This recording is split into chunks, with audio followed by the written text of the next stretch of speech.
तसेच शासनकर्ती आणि हिंदवी स्वराज्याचे संस्थापक छत्रपती शिवाजी महाराजांना माझ्या मानाचा मुजरा.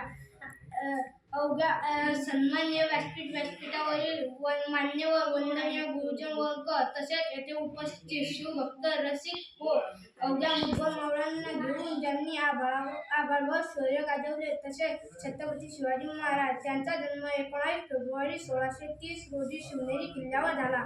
त्यांच्या आईचे नाव जिजामाता आणि वडिलांचे नाव शहाजीराजे भोसले असे होते.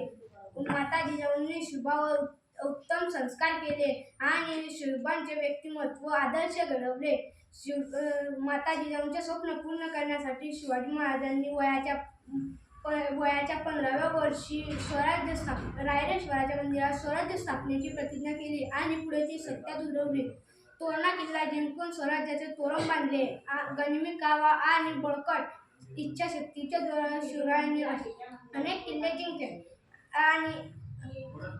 आणि पुढे त्यांनी स्वतःची राजमुद्रा तयार केली.